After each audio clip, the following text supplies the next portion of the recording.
এক নদীর তীরে একটি বড় আম গাছ ছিল। সেই গাছের নিচে থাকত এক চঞ্চল শিয়াল। সে রোজ গাছের পাকা আম খেত আর নদীর পাশের দৃশ্য উপভোগ করত। নদীর জলে বাস করত এক কুমির। সে ছিল খুব অলস। একদিন সে আম গাছের নিচে এসে চুপচাপ শুয়ে থাকল।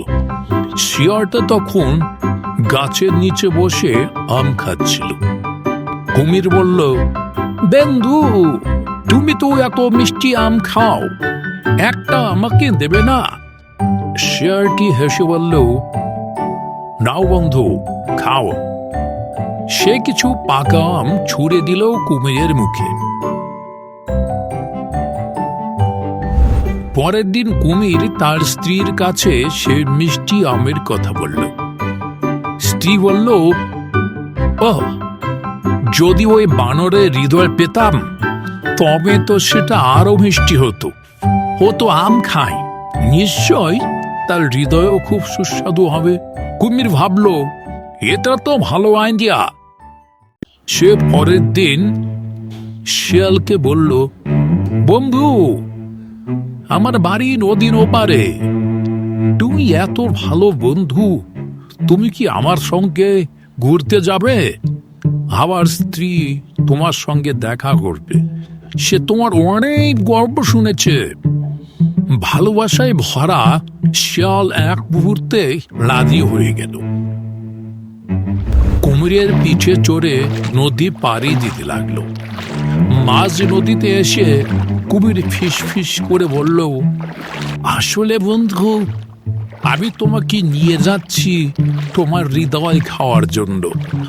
আমার স্ত্রীর খুব ইচ্ছে তোমার হৃদয় খাবে। শিয়াল তখন ভয় পেল, কিন্তু সঙ্গে সঙ্গে একটা বুদ্ধি বের করল। সে বলল, ও, তুমি আগে বললে না কেন? আমার হৃদয় তো গাছে, আমি সেটি খুনে তো গাছে রেখে এসেছি। ছি ছি বন্ধু, তোমার বউ আমার হৃদয় খাবে সেটা আগে বললেই তো পারতে, আমি নিয়ে আসতাম। চলো চলো চলো, আমার দিকে যাই, নিয়ে আসবি।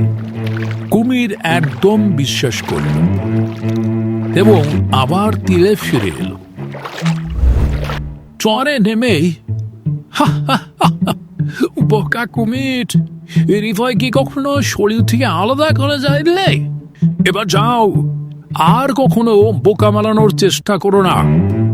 কুমির লজ্জায় নদীতে ডুব দিল, আর শিয়াল সে গাছে বসে আবার আম খেতে লাগলো আর গুম গুম করে গান গাইতে লাগলো।